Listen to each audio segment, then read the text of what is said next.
Hello and welcome to the Gender Reveal Party. Again, the place where gender is actually revealed to you in a powerful way. Today, I have with me my friend and fellow educator, Aurora Higgs. Welcome to the show, Aurora. Thanks for having me. Oh gosh, I'm so glad to have you here. So, first of all, just let me give you a moment to just introduce yourself because it's better coming from you than it is from me. Yeah, okay. So where do I start? My name is Aurora Higgs. My pronouns are she, her, and they, them.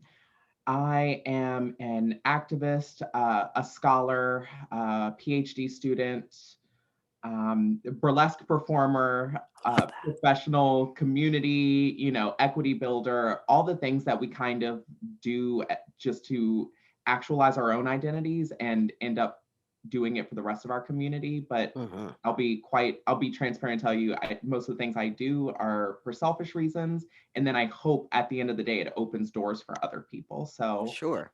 yeah, I generally summarize myself and say I'm a queer Black visionary from the South. Nice. I love that. I Yeah. love that. So let's start there because that's something that one of the things that I appreciate. And you and I have been had done one. You led a training, and I was on the panel, right? Oh, And I assert that we will do more together. yes. And so let's talk about queer, right? Because I've identified as queer since I was 18. Yeah. And in fact, for me, when I was 18, before transition, the word lesbian for me never fit me. Like it felt weird. Like it felt like some disorder. Someone was gonna, and I don't want to say that about lesbians. I love lesbians, Oh, but I right. mean, for me, it just didn't fit. So I used to use the Yeah. word dyke, Yeah. right? So dyke is a word that for me, it was like that's and butch and dyke for me it was like I was a butch dyke and identified as a butch dyke and I've always identified with the word queer. It just for Right. me it's like hands down the best word ever. Yeah. And it's one of those words that historically, right, we've Mhm. been persecuted by that word. So we've kind of re-owned that word, right, and Yeah. taken that back. Yeah. And there's this a little bit that you and I had a little disagreement last time, not disagreement, but in different perspective on who's allowed to say queer, Right. Right. right? For sure. So I'm from my old school trainings, right? It's like don't let straight people stay queer, they're gonna get in trouble. Right. Right? You don't want to get in trouble. And I really liked your perspective of that. So will you share with that a little bit about how you feel about the word queer? Yeah, absolutely. For me, I feel like the word queer is so full of power and historical context that I want people to say it. I want people to normalize it, and I want Mhm. people to remove the stigma of it so much that it has the same descriptive power and empowerment behind it as the word pride or as the word gay. Yeah, And I think if we think about it, a lot of words that um, defined any sort of deviance from the norm could be considered a bad word, hmm and it could be weaponized against us. And hmm so part of me taking de-weaponizing that word is normalizing it, and hmm not just normalizing it, but empowering it such hmm that it can be a descriptor, but it can also be a political identity. And sure. so this is where I really get into why I want people to start using it, because I identify my gender and my sexuality is queer, but my personal politic is also queer, and that just I too. means that I diverge from all things that are systematically set to categorize us in ways that we were never meant to categorize. Yeah. And I definitely, when people ask me, well, what is the definition of queer as a politic?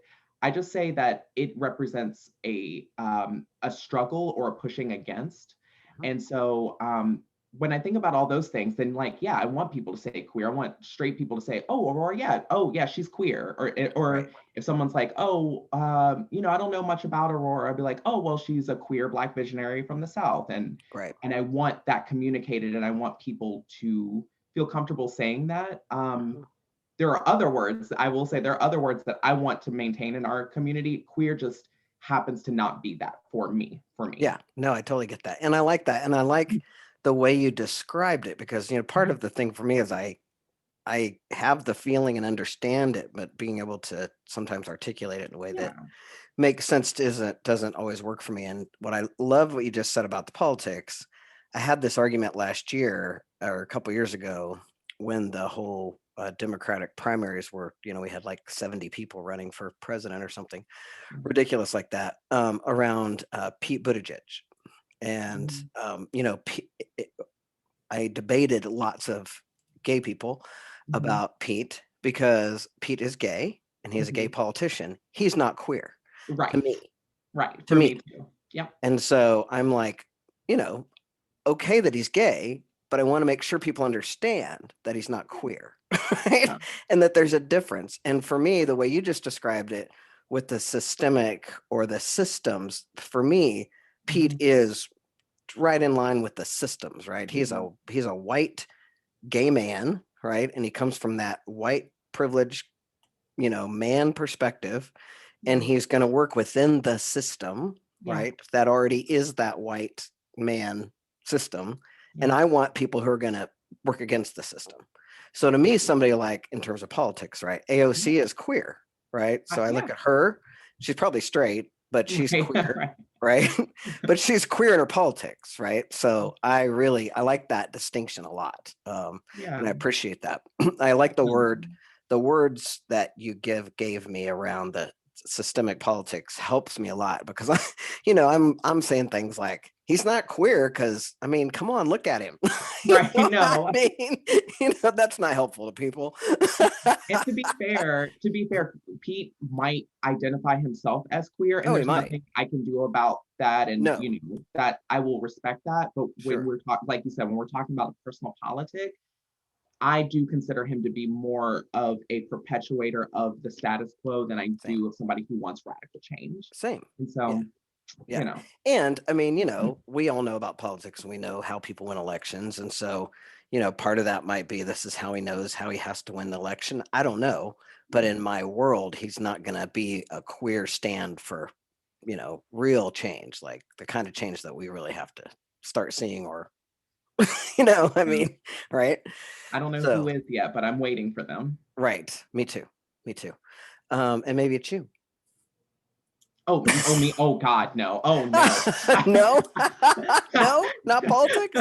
No, listen, I would love that. And the lack of privacy, the way that we normalize Yeah. like invasion of privacy for political people, Mhm. I don't know that I'm ready for that level of vulnerability Same. compounding on top of my other layers of Right. vulnerability. Right. So We're it's already probably vulnerable just by doing this. exactly, Right. exactly. Yeah. So in a perfect world, maybe, but while we're still in this crap version, Right. then no. And one of the things as a trans activist I learned a long time ago, I hope that somebody told you this and you already got it, but we don't read the comments.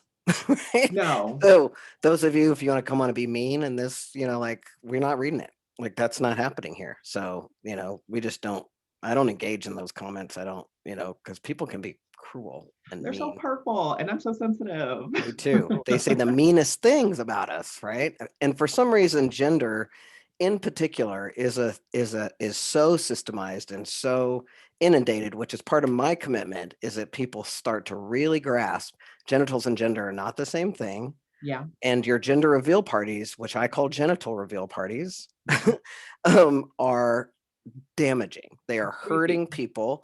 And we've even gotten to an ultra weird level of people being gendered in Mhm. utero, right? Yeah, Because of these damn gender reveal parties. So you got to watch the show. yeah, So I'd love to hear your thoughts on the show. yeah.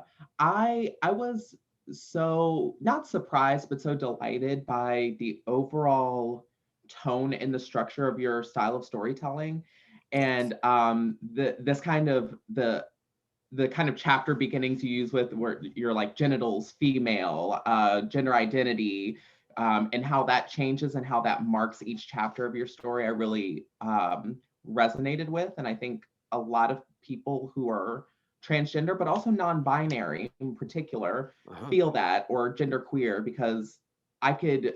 I could say, okay, genitals male, gender identity femme, Uh-huh. today or right now, and in an Uh-huh. hour I might feel more non-binary. Uh-huh. And that I just really appreciated that.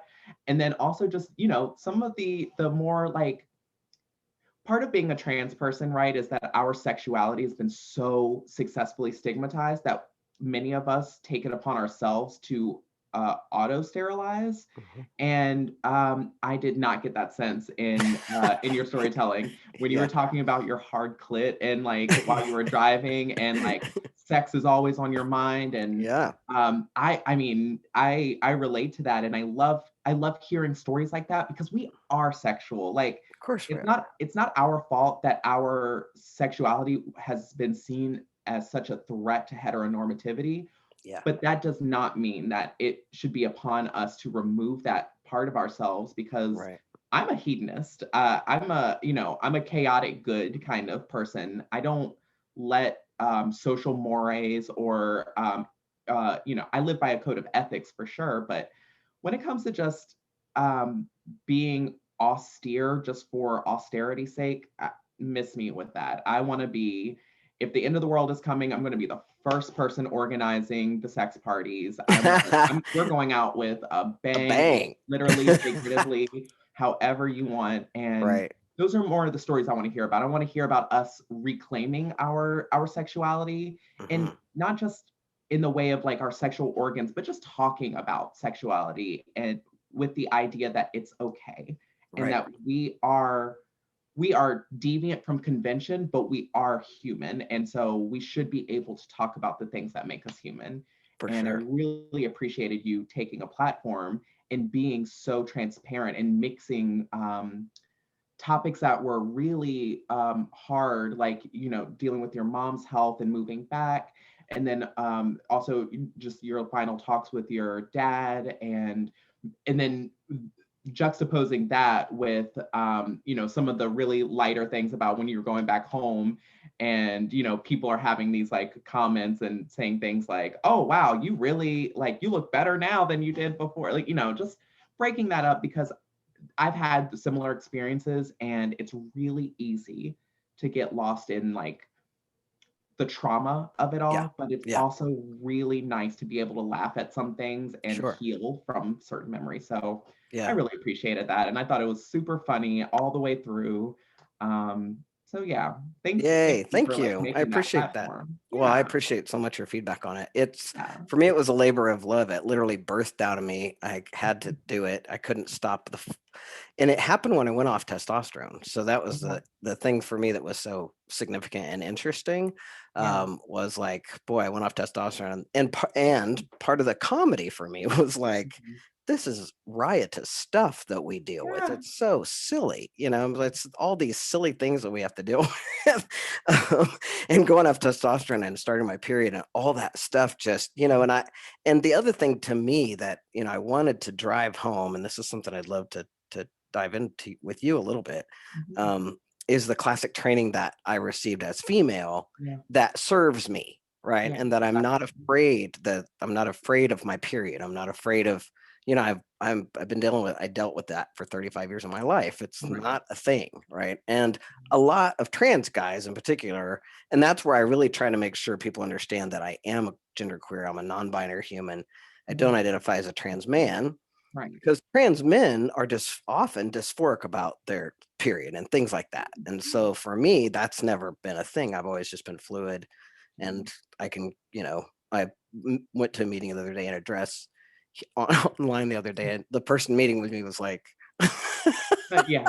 and I didn't say anything. I just did the meeting in a dress for a Yeah. long time, and until it was, became a conversation, and then it was like, oh yeah, I'm wearing a dress today, and part of the reason is that I have this new tattoo and it's sore, and I'm whatever. But Yeah. so I've always been fluid that way, and and that's also why I thought it would be fun to announce my genitals throughout the whole thing, right? Because that Yeah. never changes. My Yeah. gender identity changes all throughout the whole thing. It Yeah. continues to morph and change. So I wanted people to get that and to understand that, especially your generation, like, Right. is a demand for that, right? Like there's that's it's not going to fly, I hope, in a couple of generations for us to be putting people in boxes like that. Yeah. Yeah. Because at least I have a trans child who is 11, Mhm. and he's out, and Yeah. like his friends and I mean, they're just like, nobody's going to tell them what they can't wear. Yeah. I just And think that's silly, you know? yeah, and I'm also loving the new what I'm seeing in Gen Z and I don't know what comes after Gen Z, maybe Gen Alpha. I don't know what they do, how Yeah, I that's don't going to know. work. But um, even just the degendering of objects too. So like dresses, Yes. when you were talking about Yes. dresses, like dresses Right. make functional sense if you have a chest Oh tattoo and you my don't want God. material up against it. Right. And I hadn't worn one in a long time. And so Yeah, when I put one on, I was like, oh my God, I forgot how comfortable they are. And yeah. I had, when I put it on, I had my shorts on, and my wife was like, take off your shorts. He's like, no. I took off my shorts and I was like, oh my God, Oh I yeah, the breeze. forgot how Yes. comfortable they are. It's the Oh, most comfortable piece of clothing you can wear. I it mean, it's amazing. a So constant airflow to the undercarriage, all of it. It's all of it. just so much easier to wear a dress. It's so much more comfortable. So Yeah. yeah, ungendering and colors. Could we ungender pink? Oh yeah. I I- mean, when we had kids, we were floored by the gendering, and it's gotten better since right. our kids are 11, but we got Right. them when they were 2. And Mhm. so when we got them, our commitment was to offer gender neutral clothing options. Right. And that was hard to do. I mean, it Mhm. was everywhere you go, every store you go into, there's the boys section, which is all blue, and the girls section, which is all pink. And Yeah. yeah, so, and now turns out, we have one boy, our youngest, who's Mhm. been all boy forever in terms of like that, right? And then Right. now we have a trans boy who Yeah. is very fluid and he mostly is a femboy. Yeah. And so he identifies as a femboy and he dresses in a fem manner. And, Mhm. he was getting ready to go to his camp the other day, and my brother was here, and he came out and he had a skirt on and a t-shirt, and my brother just was floored by his expression and his ability to express himself. Yeah. Because when we were kids, and I'm 55, my brother's older, so Mhm. there was just, we couldn't be Yeah. expressed in that way. No. It wasn't going to happen. We were going to get that beaten out of us. And Yeah. so it's so nice to be able to see these kids have their gender expression in that way. Mhm. But let's talk for a little bit about classic training, right? So I Yeah. was classically trained female in the 1960s, 70s, right? Mhm. High school in the 80s. Um, and so there was back then, and I think it's still true today, I interview a lot of straight women. And Mhm. part of my commitment to having people understand the system of sexism Mhm. and the hatred of and homophobia and transphobia, and how they are like they're so you can't separate them out as far as I'm Right. concerned. Right. And if I've learned nothing else, having been handed white male privilege for the last 19, 20 years, is that we hate women, right? I Right. mean, like, Right. Yes. women, we hate them.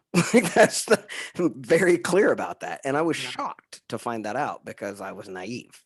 Yeah. But very clearly, men are always number one and most important. And that training that we get as women and men growing up, or that gender, I would love to hear from you, because especially your experience, not just as, if you had any classic training as male, right? But also from the perspective of race, right? Yeah. Because you were being trained as a young Black man, right? Before.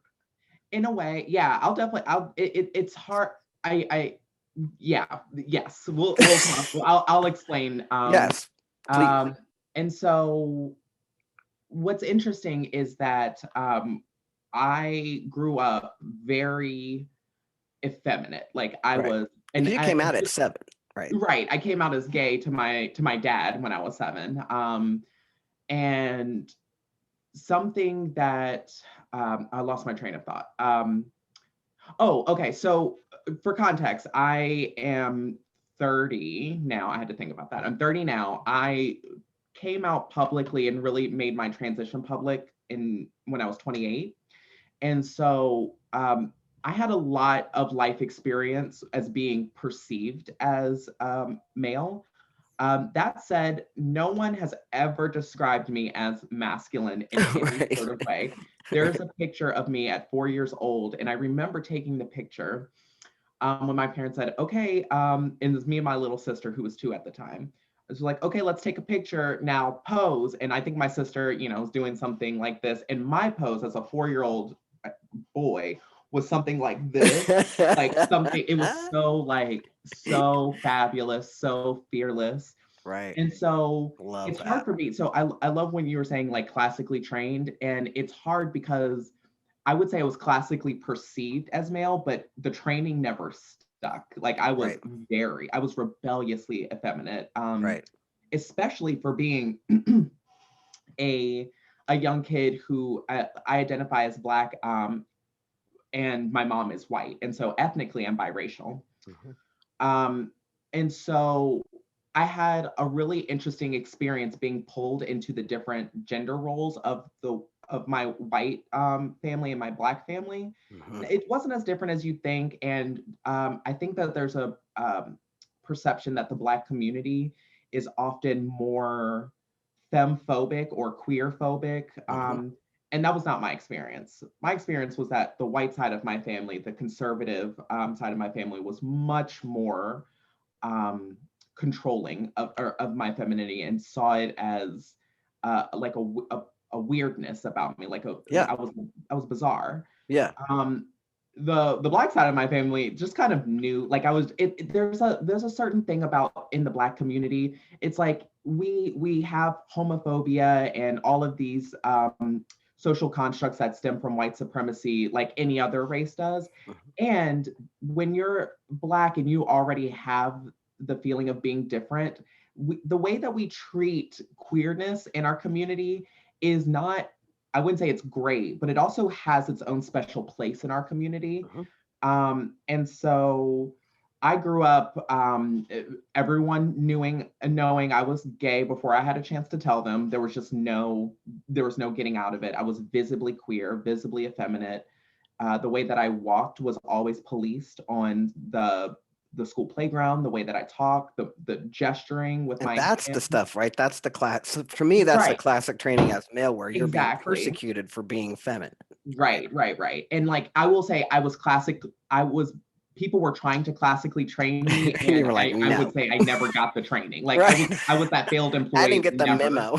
Yeah, I just like it just didn't stick. It was like trying to put a square, block in a round hole. And I was just like, I don't know, this doesn't fit, but I'm gonna go play house. I'm gonna be the mom and I don't want nobody to say nothing to me about it. Right. And for the most part, I actually had a pretty easy upbringing despite being gay and queer in the South. And then comparing that to what you might think the stereotype would be. Sure. Yeah, that Um, makes a, sense. yeah, a lot of it though had to do with the fact that I had really amazing, open-minded parents, and the Yes. fact that we were very poor, very, very poor, which means we didn't have certain class structures that were trying to reaffirm my masculine training. Right. Um, Yeah. and so I had a really interesting and beautiful and really messy, traumatic childhood, but the trauma of my childhood had very little to do with my being queer. It had just more circumstantial stuff. Yeah. Um, but I will say, when I got older and after I turned 18, I started to internalize these ideas of wanting to be more masculine because I was coming into this like dating age, and gay men who were in my area at that time were not interested in femininity. Right. And so to your point, it's like, yes, we hate women in our society. Yeah. Our society is a patriarchal, white supremacist society. And if you're not a straight white Christian able-bodied man, then you're shit out of luck. Right. So yeah, I did start to internalize that a little bit, but I started doing drag when I was like 23 or 25. And Nice. so that started unraveling the little Sure. bit of work, I was internalizing. So, Yeah. and drag led me to being the more I started doing drag, the more I realized I wanted to present as femme off of stage. And Right. I didn't want it to be a performance. I wanted it to be an authentic thing. So Sure. That makes perfect sense. yeah. I have the same experience in terms of, growing up in a town of 500 people, Yeah. where everybody knows everybody. And my dad was the mayor, it was like everybody knew Yeah. everybody.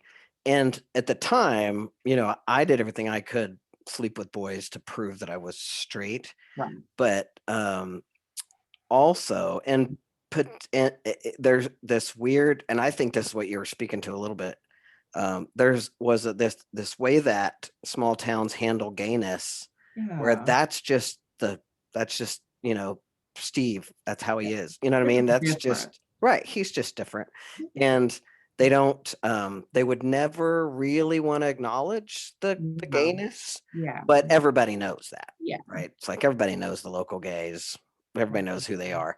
That didn't start really until that, like I didn't start becoming conscious of that until I was much, I was already a suicidal mess at Yeah. the time. Um, but so it is interesting how small towns kind of handle those things, Yeah. right? And then for me though, like being able to have that foundation, the familial foundation I have, the familial Mhm. foundation you have, like having parents and having a family that even if they don't get it, they love you Yeah. is night and day, right? It really is. And my experience, even though I've got trauma in my background too, Mhm. compared though to my friends and to people whose parents didn't accept them, Yeah. right?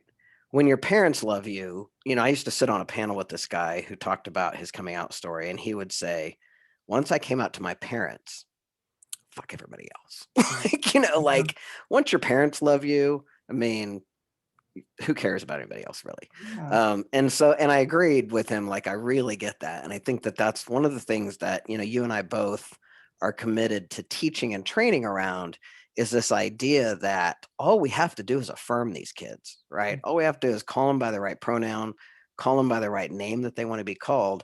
And their statistics go back to just regular old people in terms Yeah. of depression, homelessness, like all the things, right? And all it takes is being affirmed, right? And then it's like, can we extrapolate that out a minute? Who doesn't want to be affirmed, right? Why would we never, why would we not do that? Right? That just doesn't make any sense. We're And social so really creatures. driving home, and I've been doing this a long time, but all the yes buts, right? All the what if they change their mind, or what if they, like, all of those things, Yeah. I don't care. Like, Yeah. I don't care.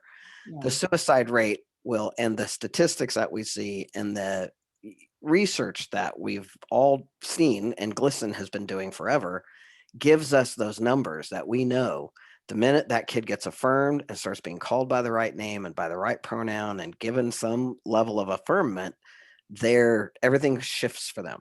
Yeah.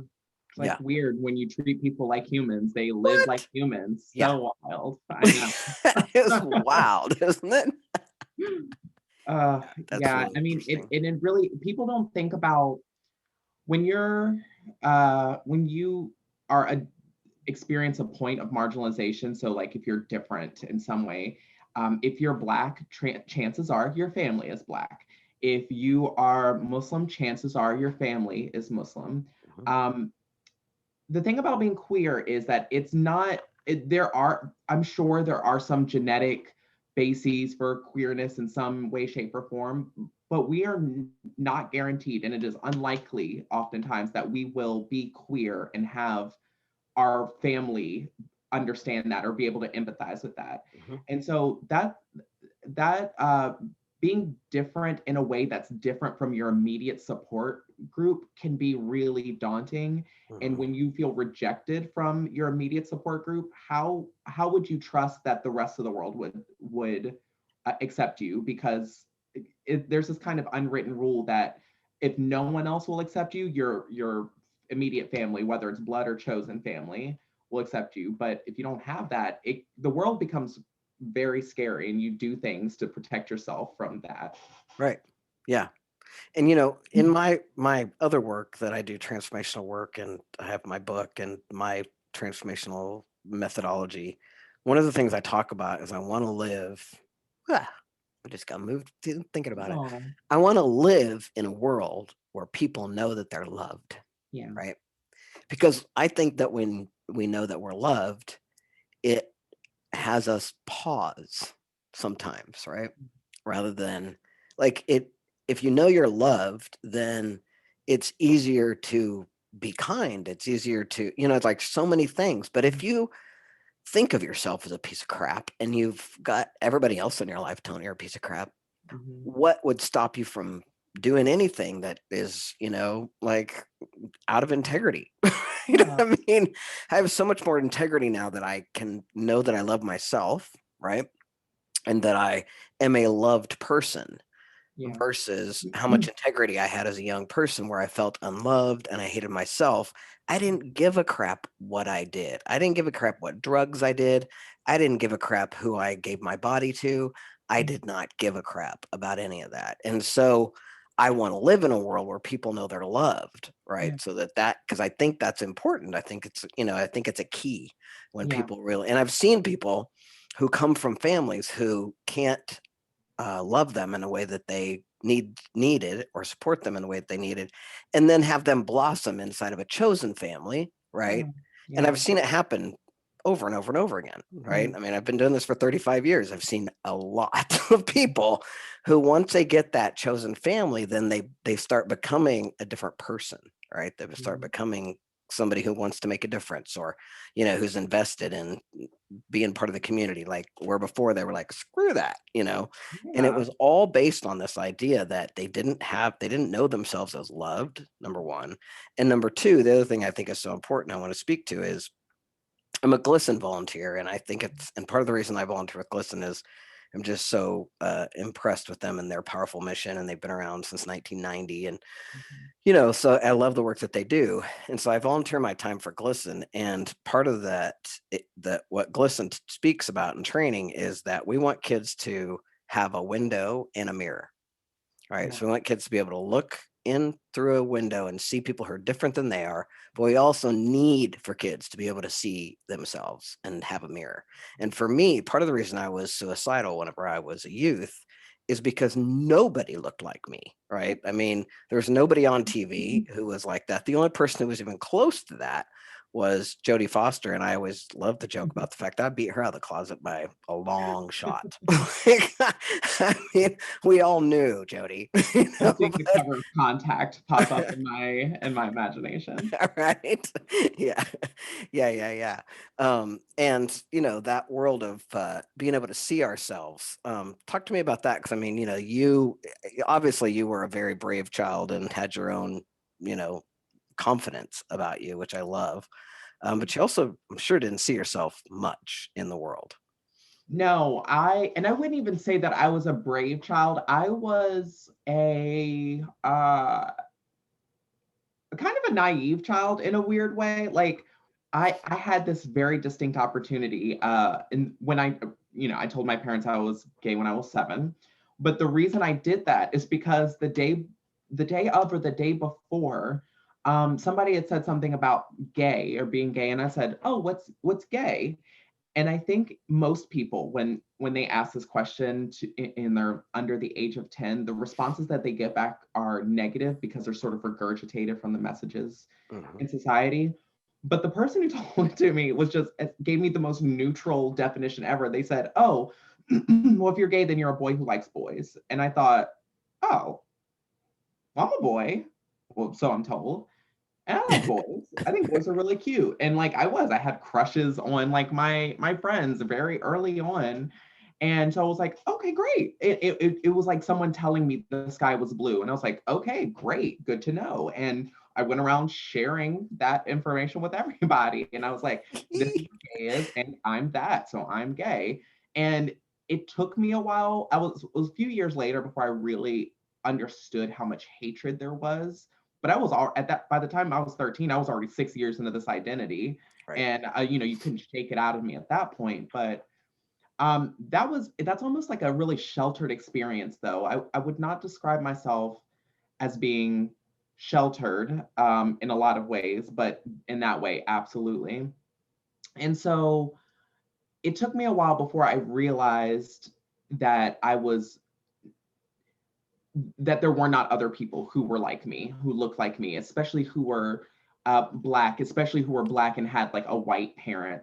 Mhm. And so uh, I, in a way, because I had the affirmation of my family, I didn't see any of the underlying traps that could exist. It was as if someone just showed me a pathway in the woods, and I was like, okay, great. And so I walked that path. Um, and like I said, as I started to hit puberty and I started to really understand, and as queerness and transness was really coming into mainstream conversation and therefore becoming politicized to the point where there were anti-bathroom bills for trans people, that's when I really started to realize that the world could be really dangerous for me, and it stopped me from really seeing myself. I went through a phase where I really hated myself between puberty and my 20s. Um, and as queer as I was and as open minded as I was adamant that I was not going to transition. I was like, Me oh too. no, I'm not trans. I would know if I kept saying that. I kept saying the exact phrase. I think I'd know if I were trans because I was doing drag and I was like very queer. I was very promiscuous. And so I felt that I had a very good sense of self, and being trans just was not in that. And then I kind of had that mirror window moment where I met a Black trans woman who showed up to what I thought was unapologetically Black. Turns out she had a lot of insecurities that she was managing, but doing it beautifully. Not that she should have had to, but she really took me under her wing. And she was only about 4 years older than me. But just something about her being trans and Black and so funny and witty and it just and an amazing performer. And I just thought to myself, I would be lucky if I turned out to be half the person that this person is. And she kind of became my drag mother. And then the drag sort of just fell off. And then she was just sort of like my mother. But as I got older, we became sisters. And Sure. because that's the fluidity of gay family styles, is you can be someone's mother and then evolve into a sister, evolve into a daughter even, Yeah. relative to one other person. So that was huge. I don't know, I truly don't even know where I if I'd be femme presenting if I didn't have that, because she was doing things like just walking into 7-Elevens like just being trans, and I was like, you can't do that. I was like, you can't do that. That's wild. And she was just sort of like, yes, I can, watch me, and did it, and no one said anything. Like Yeah. people were just allowing her to live, and that's not always going to be the case, but the fact that it could be the case anywhere was truly encouraging for me. So yeah, I'd say like my trans mom was my window into the outside world, but she also gave me a mirror and said that I can create myself and I Yeah. can be the owner and the author of my own trajectory and story, and even physical, representation, which I loved. Yeah. Yeah. I had that moment I talk about in the show, the first time I kissed a girl, where it was like and it really was just like you said, um, for me too, where I mean, and it only lasted about 30 seconds, if that. But I had this moment where I was like, oh, that's what's wrong with me. Like, Yeah, I'm gay. yeah, Oh, I'm just gay. yeah. I was gay. And I was like, oh, shit, I can't be gay. Right. Yeah. It's like, Like, yeah, boom. wait a minute. That's not going to work. But I did have this moment initially where I was like, at least I had the answer. You know what I mean? Yeah. It was like, oh, at least I know now what's wrong with me. Is that, I'm definitely interested in girls, and I didn't understand for a long time the gender piece in there, Right. because you know quite the opposite of you, no one would ever say I was delicate. I wasn't Mhm. wasn't a frilly girl ever. Now I also wasn't like a lot of my guy friends, who they were like refusing to wear dresses from the time they were babies, like they Right. were. And Right. for me, and part of it is my age and the time of the life of the world at the time. I just didn't fight those kind of things. Plus I especially didn't. One of the things that I find interesting is a lot of my friends really took themselves out of being involved in life, for lack of a better word, Mm. um, because of their gender or because of those things. For me, I was a singer, I was a performer, I wanted to be in a show choir. I had to wear a dress and dance with a guy to be in a show choir. I was going to do it. You know what I mean? Like I wasn't about to cut that arm off. For me, music and theater is like, that's what I do. I can't, I can't not do that. Now, if I had had any opportunity to have roles as a guy, or to be able to, be playing a masculine character, I mean, I did quit theater after high school because of that, right? Because I'm like, I'm not doing any of that stuff as a girl, right? Those aren't the roles that I want. But when I was younger, I just didn't fight that stuff because I wanted to be involved. And those kind of things actually really helped me, right? Being involved, like, might have saved my life because I was at least active in those kind of things. Did you find, as you were growing up and as you're coming up, and this is something I really want to uh, drive home about, uh, race and the and the taking on of the privilege and not privilege, right? I went from being a butch lesbian, right, in the world, and I was one of those kinds that, might as well have had dyke stamped on my head right here, Mhm. like you could see me coming. I mean, if you definitely were not especially during after 18, it was like, okay, there's a gay woman, right? People, Right. that's what people would call me. And constantly whispering about what I was, like, is that a boy or girl, right? Mhm.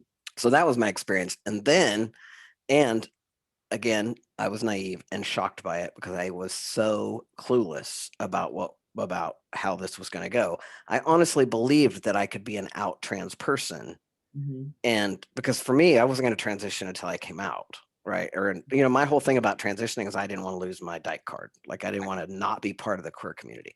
Mhm. So I honestly talked myself into this belief that I could be this out trans person, Mhm. and I believed it. And then I had the experience, which is when you're walking through the world, people just perceive me as male. They perceive my Mhm. wife and I as a heterosexual couple. And we started receiving heterosexual privilege right off the bat. Mhm. And it was shocking to me. And it was like all the things. And I mean, I'm happy now because it had me start to work with women and have me understand how much we hate women and Mhm. how much we put women as second all the time. And it had me really double down on my commitment to serve women. Mhm. But boy, was it a shock to me, right?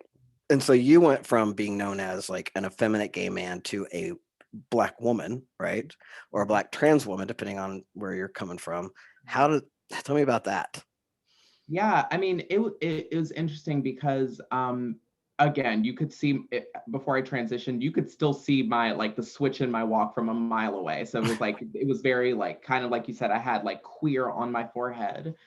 But no one at the time would have thought that I was femme or like a female presenting. I was very Right. much male looking and all of these things. And so I really felt the loss of a lot of privileges when I transitioned that I thought I was ready for because I did have a sense that our society sort of hates women or polices women.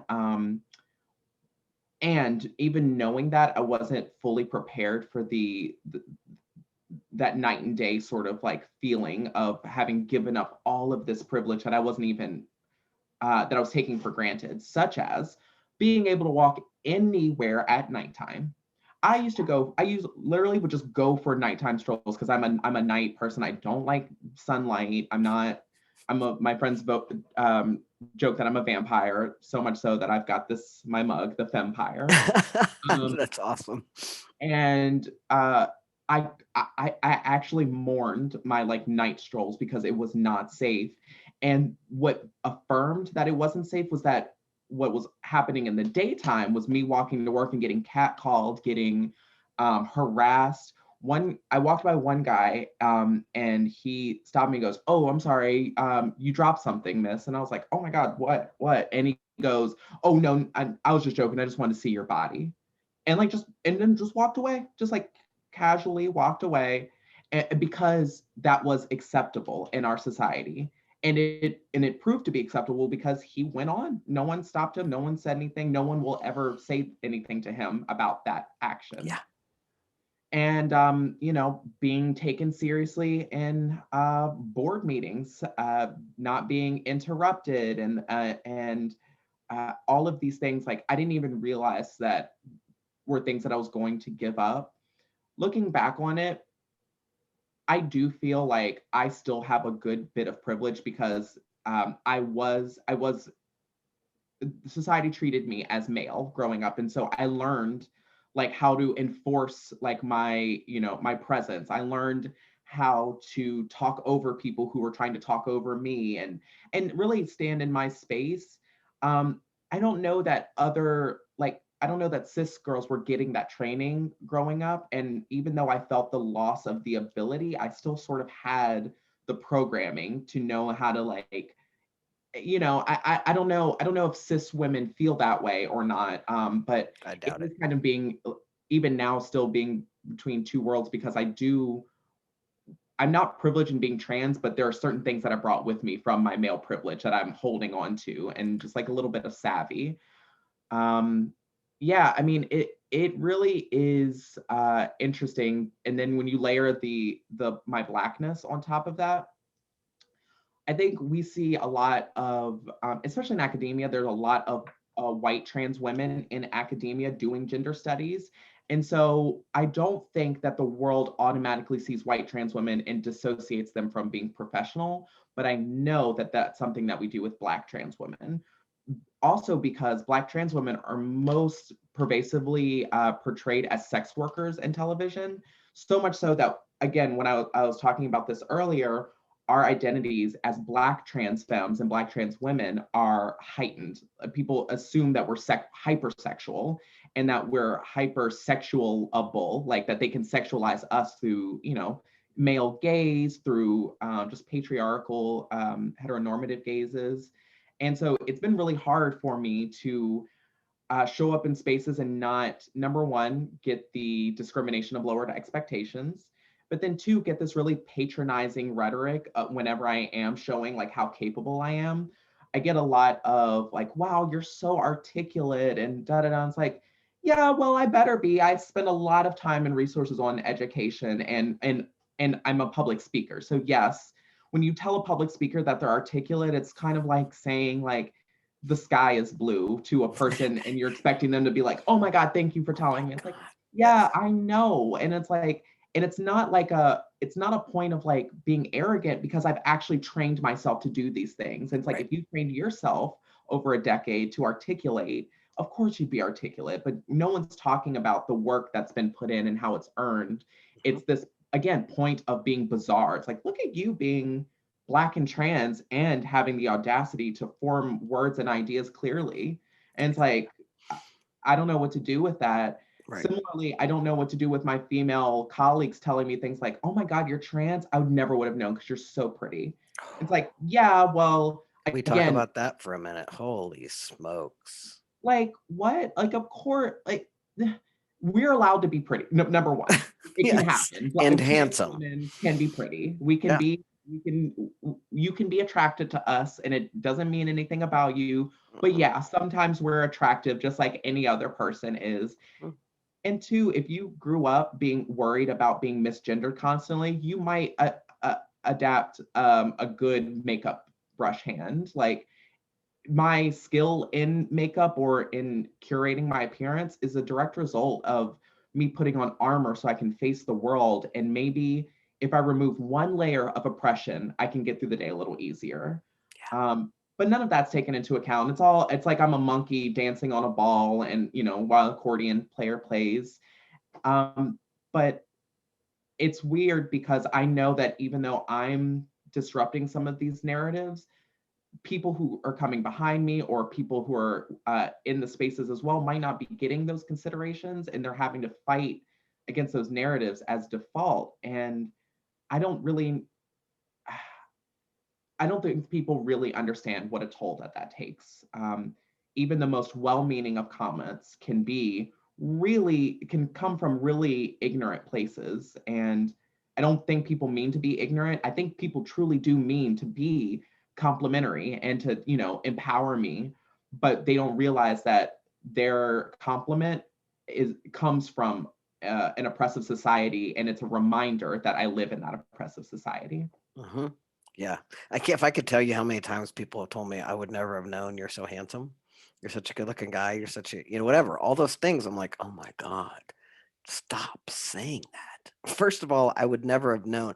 It's so frustrating for me, especially with trans men, because I mean, testosterone for 6 months and disappear in the world. And I mean, it's Right. so easy with testosterone. I mean, bless my friends who have had huge breasts that they had to deal with. Right. I Mhm. was lucky, and I got my chest surgery done in 2003. But chest surgery and testosterone, there's nothing else you need, right? I mean, you're and people don't understand that, so they say things like that, like, "Oh, I never would have known." Well, that's kind of the point. Yeah, It's like, and it's also hurtful sometimes because I also sometimes want to read as queer. I want other me queer people too. to look at me and be like, ah, one of me, cool. Me too. And Me too. it's funny you say that the whole disappearing in the world thing, because I'm not saying, I'm not comparing struggles at all, but one thing I will say is hormone replacement therapy does not, oftentimes does not make trans women undetectable or Right. passable. Um, and that has to do with like the construction of the body and like ossification of bones and all of that stuff. But also, we live in a society that hates women so much that we're constantly putting them through rigorous qualifying exams through Yeah. our gaze. And so we pay so much more attention to women so that we can critique them, which 100%. also makes it harder trying to, if you do want to pass. I'm not really interested in passing for passing's sake. I would love the safety that comes with passing. Right. I Me hate the too. idea of having to come out constantly. Like that's dangerous too. Yeah. And And I do come out constantly. yeah, And I yeah, just, it's something I'm constantly doing. It's like, yeah. oh yeah, because I'm trans. What? I have had that conversation a million times. Mhm. I used to say, if you know me for 5 minutes, I'm trans, Right, same. because I'll say it in the first three sentences of talking to me, and part of it is because I miss that queer identification, right? I Yeah. miss that butch to butch look, or that, wink, or that knowing that Mhm. I'm with family, especially if I'm sporting my femme wife who, Yeah. then we're all heterosexual privilege. For me, it's so interesting, and I love that you said that you brought some of the privilege and some of your own privilege with you, because Mhm. just the opposite, I'm in the world of men and I'm still not interrupting, and I'm still holding back and not saying things because I'm trained to, Right. right? And I get pissed at myself because other men talk over me all the time, Same. and just like they did when I was female, but now I actually could speak up and people would listen. Yeah. And when that's when I talk about how I used to go into meetings and I would have to mantra to myself, I'm a man, I'm a man, I'm a man, so I could remember that that's how they see me. Yeah. Because when they say things to me like, you bet, chief, and right away, and here's how you anything you want. I mean, I've been blown away by people giving me expertise that I didn't deserve. You know what I mean? I'm sitting there going, I don't know anything about this, right? Right. And they're like, well, whatever he says, he's an expert. I'm like, I don't know what I'm talking about. But if you want to take me as an expert, whereas a woman, everything I tried to do, I had to like prove myself Right. over and over and over again, like all the time. Well, we got to check with so and so, or we got to do this, or we got to double check your stats, or we got to, And as a guy, you don't have to double check anything. You just No, say right. what you want. And a white guy, oh my God. Mhm. I tell people this all the time. You do not understand the level of I can do anythingness. Yeah. And I'm a bold human, so I take advantage of that stuff. I'll go say anything to anybody, and I'll do it. And I did that when I was a woman. I was mouthy. Right. Um, One of the things I had to learn is, as a woman, you do have some privilege, at least in my world, in terms of not just getting your ass kicked for saying something stupid, right? Because I am was a mouthy human, always been a mouthy human. And like, as a woman, I could pop off sometimes at the mouth to a guy and he's just going to call me a bitch and walk away or whatever. Right. But as a dude, I've been physically threatened Yeah. because of my mouth, right? And that's one of the things I learned is like, men will punch you, like they'll just hit you. Yeah. Like they're just gonna fight with you, and I'm like, oh crap, I didn't want to do that, and it's really weird trying to figure out. I always tell people, and when I first transitioned, I had to remember whose face was talking, because in my world, I was just myself. And Yeah. then, but I forget that that's a dude face that they're talking to. Like they are talking to a man in their world, right? And I'm just my genderqueer self, But that's when especially that first couple of years of being trans, now after 20 years, I'm pretty clear. But I'm with you too. I love being identified as queer, and I'll do anything I can. I'll get my ears pierced. I'll paint my Yeah. nails, Yeah. anything I can to be like queer, you know? Yeah, yeah. And it's interesting because I know you were talking about some of the privileges you get with being a man, but also sexism is so pervasive in our society too. Being an effeminate man, Oh, right. I know from your story that someone perceived you to be a gay man, and that caused them to inflict violence on you. And Mhm. we don't just hate women and femininity, we hate all things that are not masculine and man.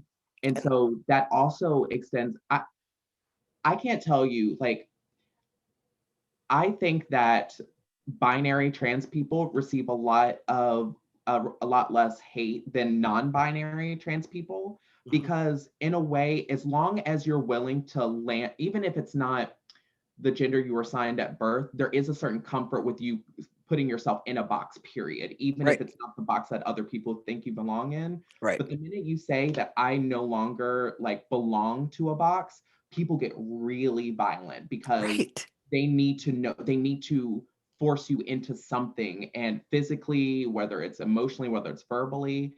And so it's this idea of just being different, just queerness. Like, it's like there's nothing more queer to me than being non-binary.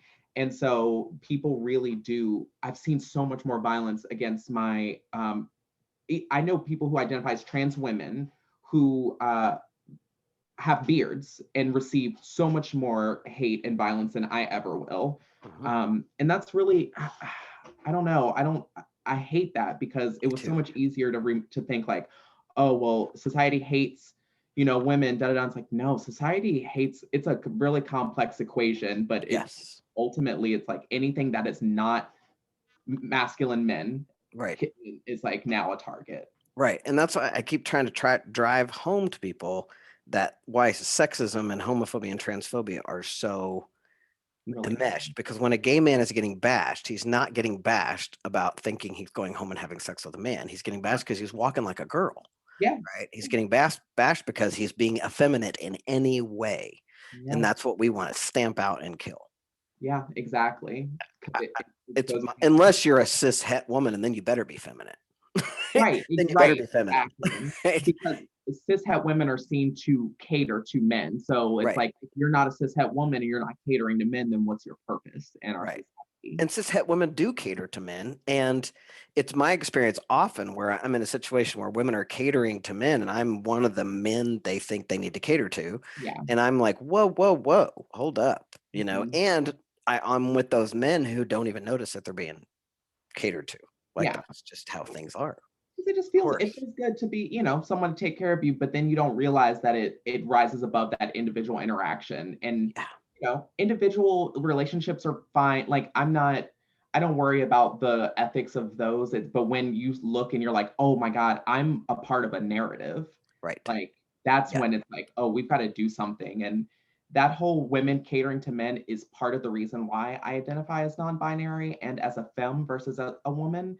Because Same. if I tell people I'm a femme, it at least confuses them enough to before so that they're not immediately pressing preconceived notions on me. Hmm. Versus if I say a woman, then they're like, oh, okay, great. I know women. Like I'll put you in the box. And I didn't like the way that people Mm, expected things from me as a woman, mhm. expecting me to be meek, expecting me to be to cater to men Right. automatically. Yeah. Part of for me the identification as butch as a gender is also about the butch femme dance that has been, part of my life since way back in the day, Mhm. which is different now. And I've had conversations with some of my femme queer friends about this, and I've got some videos we'll be showing with them, um, because your generation has shifted that term femme a little. Yeah. And when I first started hearing cis gendered women identifying themselves as, and straight women Mhm. identifying themselves as femme, I was like, what are you doing? Yeah. Like, Yeah. you're erasing this whole identity that means queer woman who's with a butch guy. You know what I mean? Which is what it used to be, which is what a butch dyke, not guy, but Right. like that whole dynamic, that butch femme dynamic. And part of the reason that I want to identify as butch is because of that dynamic that I grew up with, and I feel so drawn to, like, it's just who I was as a butch, right? And wanted to be with a femme. And that, not every lesbian or and that, that always gets confusing for people, because then it's like, well, you are the man in the relationship, and that is maddening and Mhm. hard to be with. But it is part of why I hold on to the butch identity for myself as well. Yeah. Like you with femme, because it doesn't say man. I've never wanted to be a man. I Yeah. don't even like them that much. I don't want to be one, and Yeah. I certainly didn't do this to be a man. Definitely right. much like you said in your 20s, when for me though, after 18 years, and I kept trying to figure out how to drive this home in the show, and I feel like I failed. Um, because I wanted people to get that after 18 years, some of that entitlement and privilege, I started to really like started I felt like I started to absorb it, or like it was starting to become part of who I was. And then the Me Too movement really saved me around that. Like it came out and I was like, oh, I'm a woman. I forgot. Like, right? I have a Me Too story too. And that really shook me up, which is part of what had me really get back into my I'd always identified as genderqueer, but really like I'm going to say it out loud and make sure that that's how I identify as, because I mean, it is so interesting how the world can just treat you to be entitled for so long that you forget, right? You just start to go, oh, well, that's how it is. That's the nature. I mean, that's the point of it, right? It's supposed to be hypnotic in a way. And it's beguiling. It's all of the, it's enchanting, what have you. And that is part of it. It is built for that, Yeah. specifically. And so, I totally understand, like, kind of at first being like, oh, wait, these straight women are identifying as femme. And it's like, oh, that feels weird. And I also grew up in the Black community, we use the terms femme and stud. And Hmm. stud is very much a Black centered word that you do hear a lot in the South in general because of Black influence. But there's like a claiming of from the Black community for the word stud. And what I really enjoyed about that was that lesbians taught me to look at gender differently, because you had these two people who are identified as women, but even them being different types of women showed you that being a woman is not a monolith, and that Right. maybe in fact it's not so much that they're both different types of women, but they're just using words that help identify who they are, in whether it's connected to woman or not. Yeah. And so I love hearing straight cis women say like, "Hey, I think I might be a femme," because for them they're also stepping away from the place that they were relegated into by our society. Yeah. And the more that I tend to I don't think that my femininity is like the only aspect of me, but because my femininity has been persecuted for so long, it's the point that I rebel on the most. And so it became like another political identity for me, like being femme. And so I love the word, and I know that there's going to be a lot of blurring of the lines, and it being used more outside the queer community. And I think there is going to be a sense of loss for me, but as that happens, I also recognize that I'm now getting um, I'm getting a safer place in society among more people who identify like me and Yeah. who want to move away from an oppressive identity. So like it is weird, because in a way you're like, no, we invented that. That's ours. Right. And and Yeah, I part of get our that. value in society is that we should be making society look at itself and be like, well, wait a minute. Trans people can create their own gender. Maybe gender is something that you just is a social construct. And if it's a social construct, maybe everyone can curate their own gender. And if being in the queer community means like making that ripple in the world, I'm happy to be a part. I'm happy to Same. show people what we can bring to them, and like how us existing can really give you the freedom to exist for yourself the way that you see us doing. Yeah. So And yeah, that's really yeah, my whole point. And I'm so glad you like brought that up and said it so eloquently, because that is one of the driving factors for the gender reveal party. Is I would love it if cisgender people would come away going, what box am I in? Like, yeah. what am I performing gender because I have to, or because I want to, or because, like I want straight people to question that, and Yeah. cis people to question that for themselves. Like, why are you wearing that shirt? Like, is it because it looks good on you and you feel comfortable, or because society told you you should wear that shirt? So I would love it if that's the message we can be for people. Let's be it, because look what we could create if people could just have their own expression.